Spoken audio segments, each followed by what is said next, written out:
보겠습니다. 요한복음 2장 19절에서 22절까지 말씀입니다. 요한복음 2장 19절에서 22절까지 말씀입니다. 우리 다 같이 한 목소리로 함께 합독합니다. 시작. 예수께서 대답하여 가라사대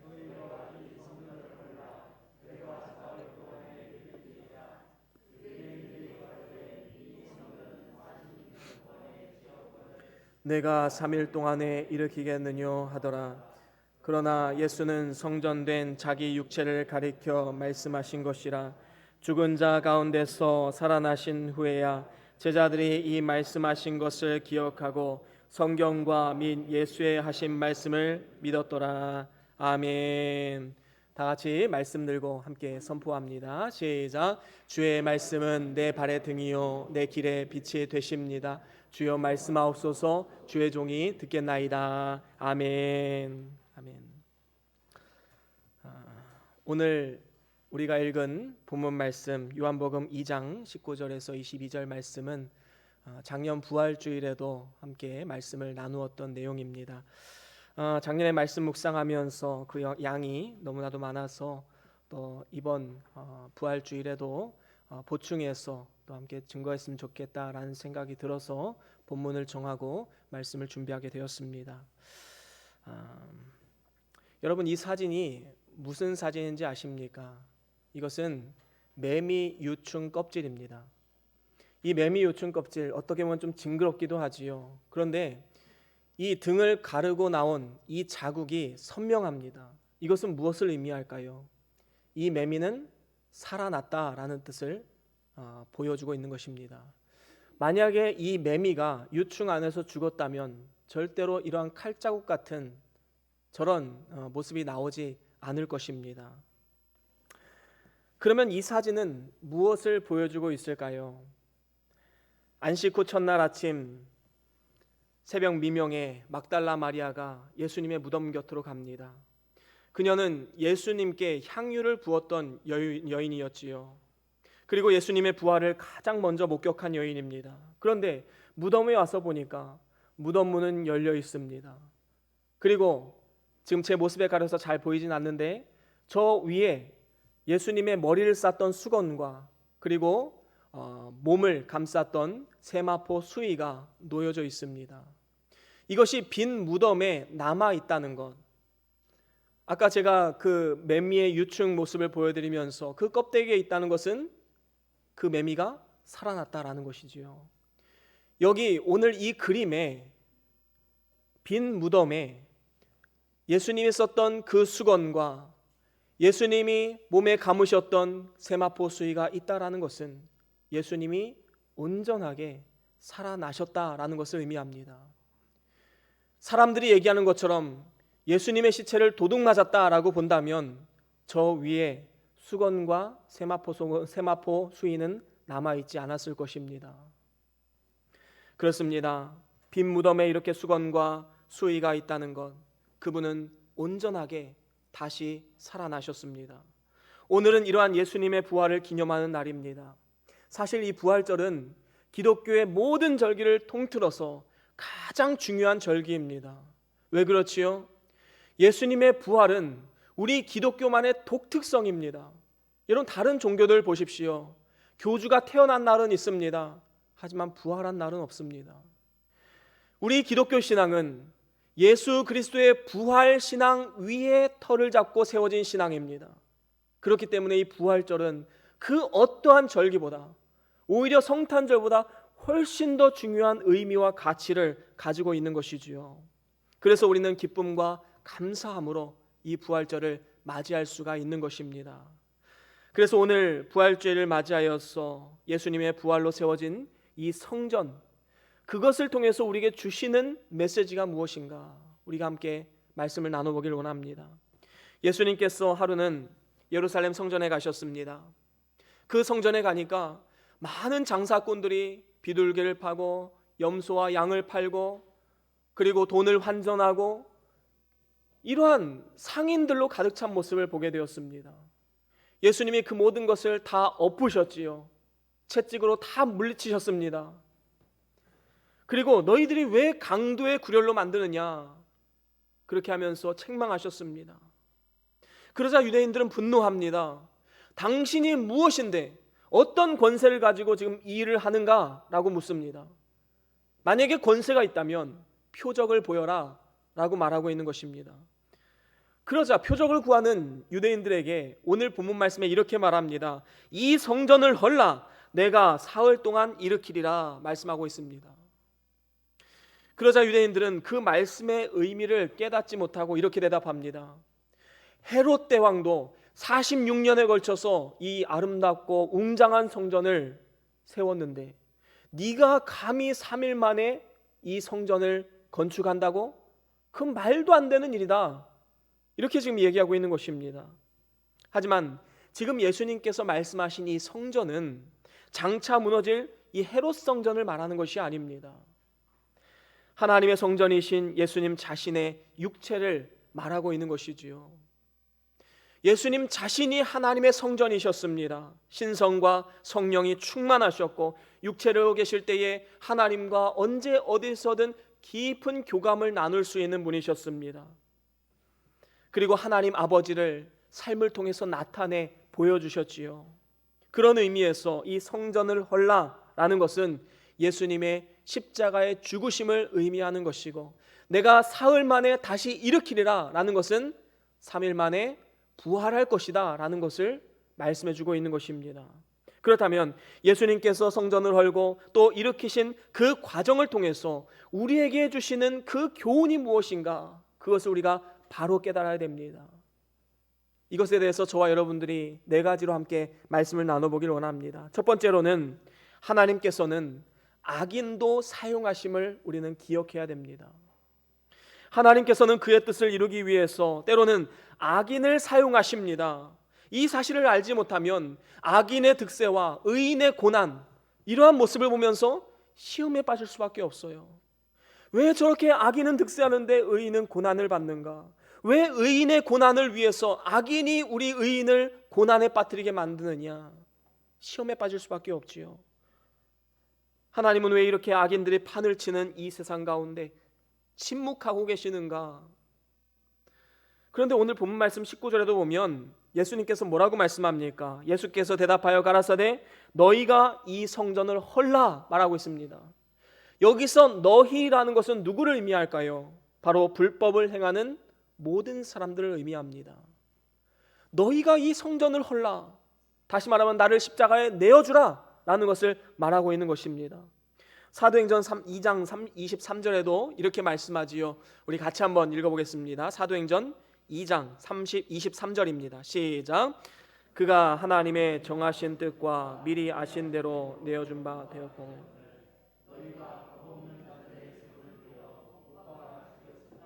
그렇습니다. 하나님의 정하신 뜻 분명히 있습니다. 예수님의 십자가입니다. 그런데 그 일을, 그 뜻을 이루는 데 있어서 법 없는 자들, 다시 말하면 불법을 행하는 자들을 그 손을 빌어서 십자가에 달려 죽게 하셨다라는 것입니다. 십자가가 있는 그 과정 가운데 하나님께서는 악인들의 손을 사용하셨습니다. 그렇습니다. 예수님께서 재판을 받으셨을 때 그 모든 과정이 불법투성이었습니다. 예수님이 잡히시던 날 밤에 가룟유다가 은 30에 그의 스승을 팔아넘깁니다. 뿐만 아닙니다. 빌라도의 법정에 서게 됩니다.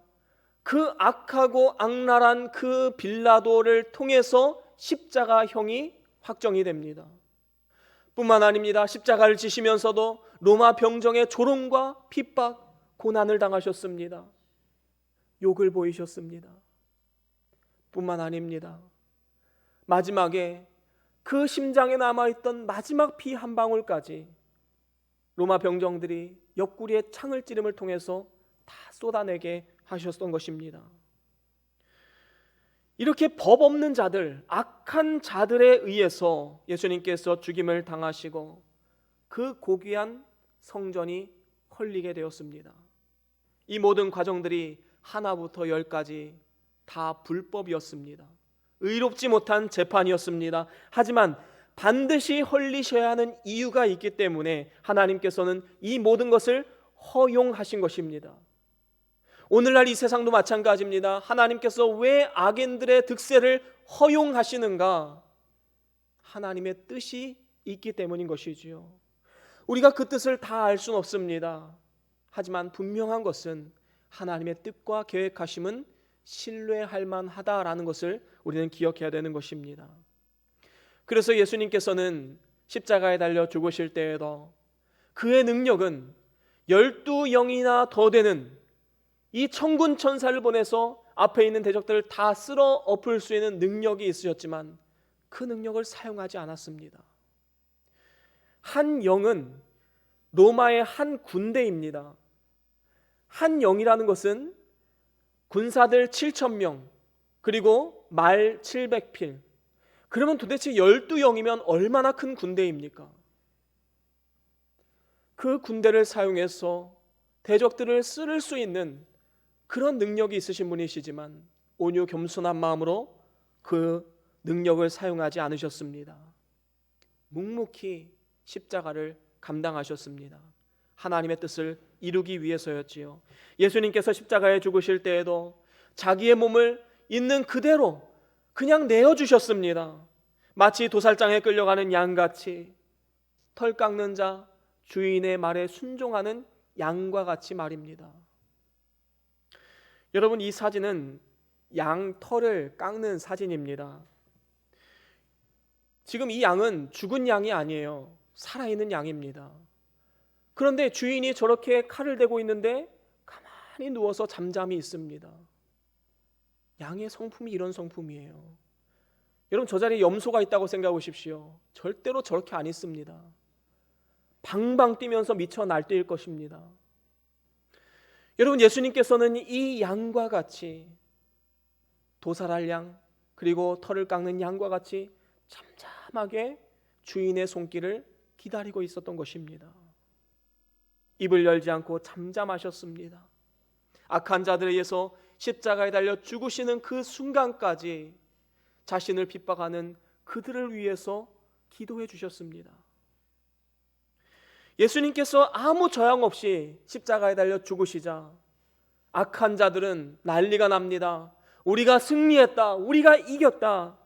그리고 많은 성도들은 십자가에 죽으신 예수님을 바라보면서 절망에 빠집니다. 우리는 소망이 없다. 하지만 예수님의 성체가 무너진 것으로 하나님의 구원의 역사가 끝난 것이 아닙니다. 예수님의 십자가의 고난은 결국에 부활을 통해서 믿는 자들을 구원하시고자 하시는 하나님의 원대하신 뜻과 계획하심 안에 있다라는 사실을 나중에서야 깨닫고 하나님 앞에 감사할 수 있었던 것이지요. 그렇습니다. 오늘날 많은 악인들이 교회를 짓밟고 조롱하고 욕한다 할지라도 결국의 최후 승리는 우리 믿는 자들의 몫임을 반드시 기억해야 할 것입니다. 다만 악인들은 잠시 동안 하나님의 뜻을 위해서 사용되어지는 것뿐입니다. 우리가 지난 특별 새벽 기도를 통하여서 하박국 말씀을 함께 보았지요. 하박국이 가장 이해가 안 갔던 것이 무엇입니까? 하나님, 이 악한 유다 백성들을 진멸하기 위해서 더 악한 저 바벨론을 사용하시는 이유가 무엇입니까? 도저히 나는 이해가 가지 않습니다. 하나님이 직접 나서시던지 다른 방법을 사용하시면 좋겠는데 왜 하필 바벨론입니까? 그들은 너무 잔혹하고 악한 자들입니다. 하박국은 이해할 수 없었습니다. 하지만 우리의 생각으로는 이해되지 않는다 할지라도 하나님은 때로 그의 백성들을 깨우치게 하시고 바로 서게 하기 위해서 악한 이 세상을 사용하는 것임을 우리는 분명히 기억해야 되는 것입니다. 그래서 오늘날 세상이 아무리 우리를 핍박하고 조롱하고 고난에 빠뜨린다 할지라도 그리고 가정이나 일터에서 믿지 않는 사람들에 의해서 억울한 누명을 쓰고 억울한 일을 당하고 많은 고난과 고초가 있다 할지라도 우리는 결국에 이 모든 것을 통해서 하나님은 그 뜻을 이루신다. 하나님은 놀라운 일을 하신다. 이런 믿음을 가지고 우리는 끝까지 한 걸음 한 걸음 이 믿음의 길을 걸어가야 되는 것입니다. 그래서 오늘날 우리의 환경을 재해석해야 됩니다. 우리의 삶에 있는 모든 고난과 핍박, 결국에는 하나님이 그 뜻을 이루는 도구로 쓰임받게 됨을 우리는 기억해야 될 것입니다. 그리고 우리는 하나님이 주시는 음성에 귀를 기울이고 묵묵히 예수님과 같이 믿음으로 담대하게 순종하는 삶을 살아가면 되는 것입니다. 그런가 하면 오늘 말씀의 성전을 열고 사흘 만에 다시 일으키리라 라는 이 과정을 통하여서 우리에게 주시는 교훈 두 번째는 부활의 산소망을 가져야 된다라는 것입니다. 오늘 본문 20절에 보면 유대인들이 이 성전은 46년 동안 지었거늘 네가 어떻게 사흘 동안 일으키겠느냐라고 말합니다. 그런데 21절에 말씀하듯이 예수님의 말씀하신 성전은 유대인들이 말하는 이 헤롯 성전이 아니라 예수님 자신의 육체를 가리켜 말씀하셨던 것입니다. 그래서 예수님께서는 지금 앞으로 자신이 죽을 것과 부활할 것을 말씀하고 있는 것입니다. 그리고 이 말씀은 성취되었지요. 사람의 손으로 지었던 이 헤롯 성전 2000년이 지난 지금도 회복되지 못했습니다. 하지만 예수님께서 죽으신 지 사흘 만에 부활하심을 통하여서 신령한 영적인 성전을 다시 세우신 것입니다. 그래서 시편 16편 10절에 보면 이렇게 말씀합니다. 우리 같이 한번 읽어볼까요? 시작. 이는 내 영혼을 음부에 버리지 아니하시며. 아멘. 그렇습니다. 이 말씀이 성취되어서 예수님께서는 무덤에서 썩어진 것이 아니라 죽음 가운데 부활하심으로 성전을 다시 일으켜 세우신 것입니다. 예수님의 부활은 예수님이 사단을 이기신 것이고 광명이 흑암을 이긴 것이고 정의가 불의를 이긴 것입니다.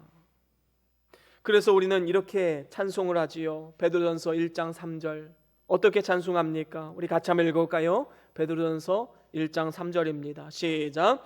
찬송하리로다 우리 주 예수 그리스도의 아버지 하나님이 그 많으신 긍휼대로 예수 그리스도의 죽은 자 가운데서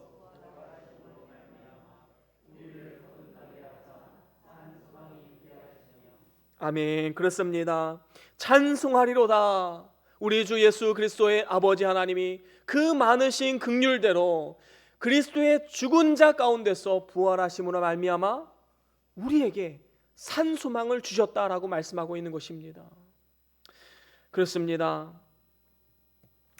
여기서 보면 그리스도의 죽은 자 가운데서 부활하심으로 말미암아 산소망을 주신다. 이것은 살아있는 소망입니다. 우리에게 주시는 소망은 절대로 죽은 소망이 아닙니다. 살아있는 소망, 능력 있는 소망, 오늘 우리의 삶을 변화시키는 소망, 바로 그 소망을 우리에게 주신 것입니다. 여러분 한번 생각해 보십시오.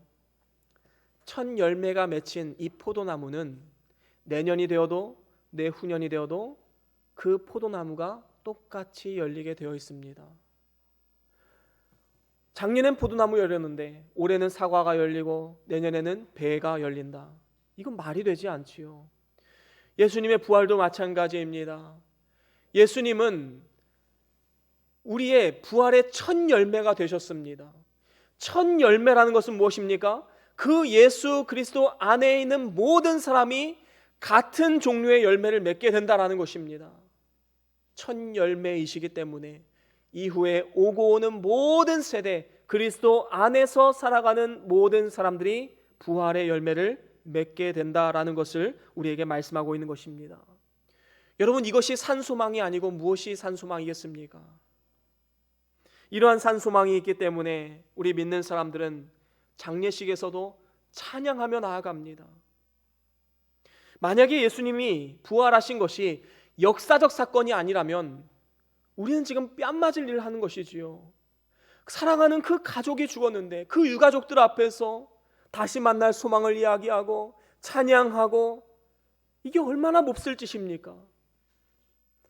하지만 우리는 분명한 믿음이 있습니다. 예수님의 부활은 역사적인 사건이고 그 부활을 믿는 사람에게 다시 만날 소망, 그리고 영원한 생명이 예비된 축복의 이 부활이 있다라는 사실을 깨닫게 되는 것입니다.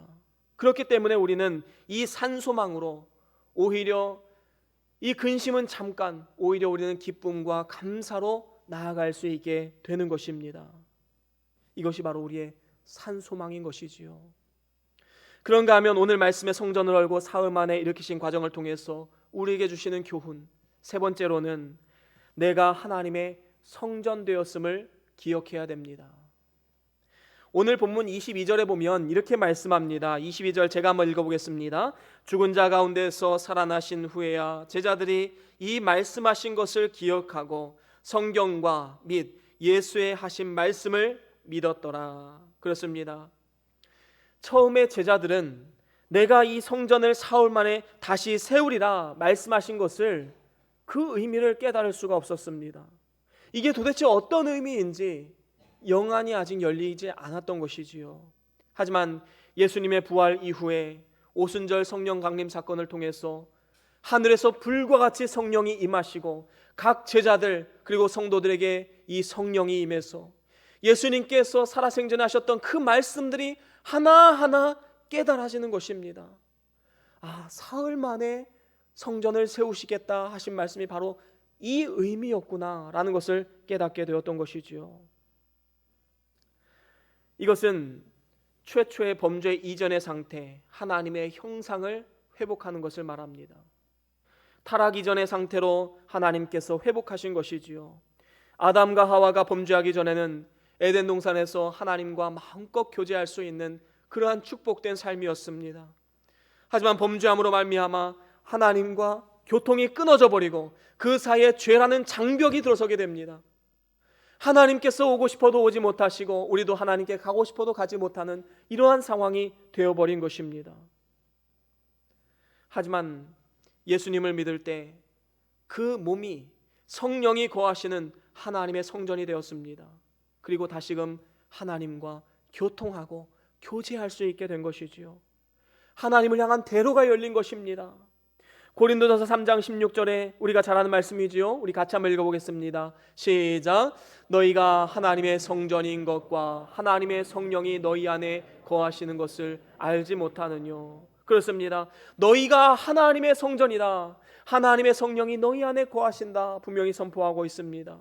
그래서 믿는 자들은 다 존귀한 것입니다.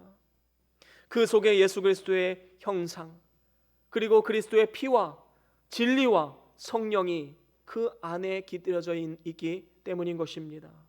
그렇습니다.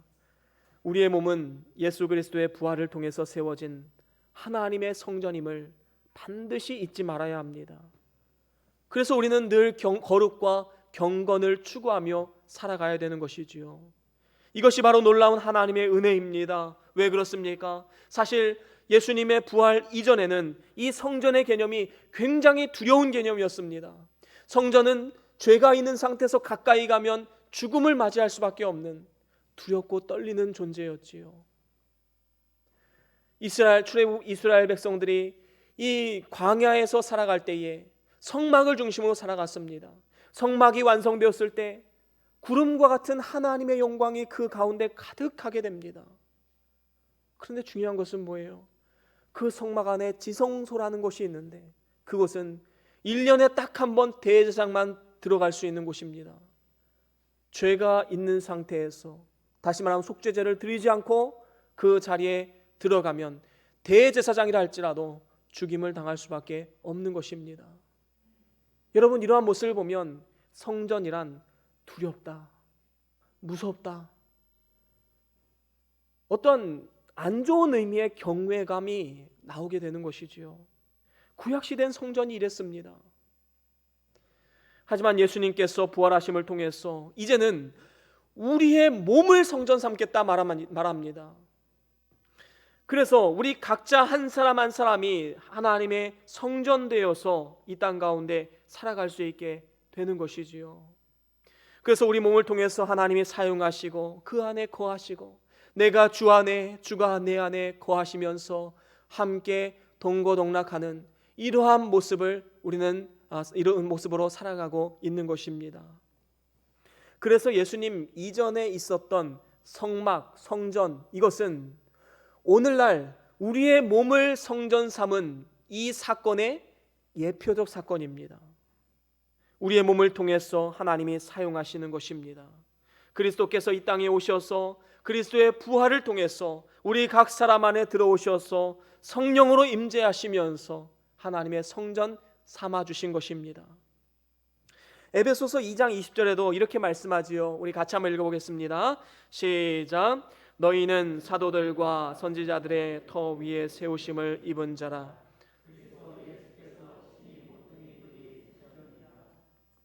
아멘. 그렇습니다. 여기서 너희라는 것은 누구를 가리키지요? 예수님의 부활하심을 역사적 사건으로 믿는 사람.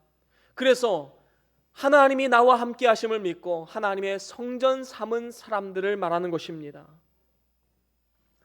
예수 안에서 나도 부활하게 될 것을 믿고 산 소망을 가진 사람들을 말하는 것이지요.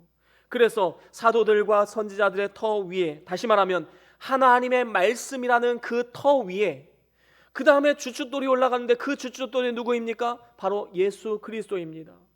모퉁이 돌로 예수님께서 그 위에 세워지시고, 그리고 그 위에 성전된 우리가 세워져 가는 것입니다. 우리가 오늘 새벽에 함께 나누었던 말씀 시편 118편 22절 우리 다시 한번 읽어볼까요? 함께 읽어봅니다. 시작. 건축자의 버린 돌이 집 모퉁이의 머릿돌이 되었나니. 그렇습니다. 유대인들이 십자가에 못 박아 죽인 예수 그리스도, 가치 없고 쓸모없고 가증스러워서 건축자의 버린 돌과 같이 그를 취급하였지만, 우리 예수님께서는 십자가에 못 박히고 그 이후에 하나님께서 그를 다시 살리셔서 그를 믿는 모든 사람들의 오늘과 영원을 세우는 모퉁이 돌로 세우신 것입니다. 다시 말하면 주춧돌로 세우신 것이지요. 건축자들에게 버린 돌이었지만 하나님이 그를 세우셔서 건축물의 주춧돌로 만드셨다라는 것입니다. 그래서 주는 그리스도시요 살아계신 하나님의 아들이십니다라는 이 베드로의 고백, 이 고백 위에 내가 교회를 세우겠다 말씀하셨습니다. 바로 예수 그리스도를 믿는 그 믿음, 예수 그리스도란 주춧돌 위에 우리의 성전을 세우신 것입니다. 그는 각 사람, 예수를 믿는 모든 사람들을 말하는 것입니다. 그렇습니다. 정말로 행복한 삶을 살기를 원하십니까? 정말로 가치 있는 삶, 영향력 있는 삶, 의미 있는 삶, 이 짧은 세월 살아가는 동안에 하나님의 영광을 나타내는 삶을 살아가기를 원하십니까? 그렇다면 예수님을 모퉁이 돌로 삼고, 다시 말하면 주춧돌로 삼고 그 모퉁이 돌에 연결해서 우리의 삶을 세워가시길 바랍니다. 예수님의 부활은 그리스 신화와 같은 이야기가 아닙니다. 역사적인 실제적인 사건이었고, 오늘 우리의 삶 가운데 엄청난 파급력을 끼치고 우리의 인생에 오고 오는 모든 사람들에게 영향력을 끼치는 하나님의 능력입니다. 그래서 내 삶의 기준도 그리스도이셔야 되고, 내 삶의 원리, 내 삶의 목표, 내 삶의 가치, 모든 것이 그리스도가 중심이 되어야 된다라는 것입니다. 부활하신 예수님과 내 삶이 연결되어질 때 우리의 삶은 진정한 의미와 가치를 되찾게 되는 것입니다. 저와 여러분들이 한 사람 한 사람 하나님의 거룩한 성전 되었음을 기억하시고 삶의 가치를 발견해서 진정으로 행복하고 가치 있고 의미 있는 그러한 인생을 살아갈 수 있기를 주의 이름으로 간절히 축원합니다. 그런가 하면 마지막으로 네 번째로는 우리가 하나님의 성전 되었음을 기억해야 됩니다. 3번과 다른 게 뭐가 있지요? 3번은 나 자신이 성전 되었음을 기억해야 됩니다. 그러면 이것으로 끝이냐? 그렇지 않습니다. 우리가 함께 영적인 성전을 만들어가야 된다는 것이지요. 한 가정이 성전이 되어야 되고 우리 교회가 성전이 되어야 합니다. 예수님의 십자가 부활, 그 당시에는 고대 근동 지역에 아주 작은 사건에 불과했을 것입니다. 그저 한 사람의 종교 지도자가 십자가형을 당했다라는 것으로 그냥 끝날 수 있는 사건이었습니다. 그런데 놀라운 것은 무엇입니까? 이 예수님의 부활을 통해서 제자들이 하나님의 성전으로 세워지고 그 하나님의 성전으로 세워진 제자들이 또 다른 성전을 세우고 또 다른 성전을 세우고 지금 2000년이 지난 지금은 온 세계에 이 복음이 전파되어지고 있습니다. 하나님의 성전들이 계속해서 세워지고 있습니다. 놀라운 하나님의 역사이지요. 에베소서 2장에도 이렇게 말씀합니다. 아까 읽었던 그 다음 절입니다. 2장 21절 같이 한번 읽어보겠습니다. 시작. 그의 안에서 건물마다 서로 연결하여 주 안에서 성전이 되어가고. 아멘. 그렇습니다. 주 안에서 성전이 되어간다. 이것은 모퉁이 돌 대신 예수 그리스도 그 위에 너와 내가 함께 성전을 세워가면서 함께 하나의 믿음의 공동체를 이루어가는 모습을 우리에게 증거하고 있는 것입니다. 그래서 우리 자신만 부활하신 예수님과 연결되는 것이 아니라 믿음의 사람들 하나하나가 다 연결되어 함께 모이는 성전을 이루어 나가는 것이지요. 그래서 우리는 우리 자신이 거룩한 성전 된 것처럼 우리 주변 사람들을 대할 때도 그 사람이 예수님을 믿고 거듭난 사람이라면 그 사람 안에 있는 그 성령 하나님을 발견하고 그 사람을 존귀하게 여길 수 있어야 되는 것입니다. 비록 그 사람이 돈이 많이 없을지라도, 비록 그 사람이 세상적으로 탁월하게 성공하지 못했을지라도, 그 사람이 비록 건강하지 못할지라도, 그 사람이 비록 여러 가지 어려움 가운데 있을지라도 우리는 그 사람을 존귀하게 여겨야 되는 것입니다. 겉모습으로 판단하는 것이 아니라 그 안에 계신 성령 하나님께서 성전 삼아주신 그 모습 그대로 우리는 존귀하게 대해야 되는 것이지요.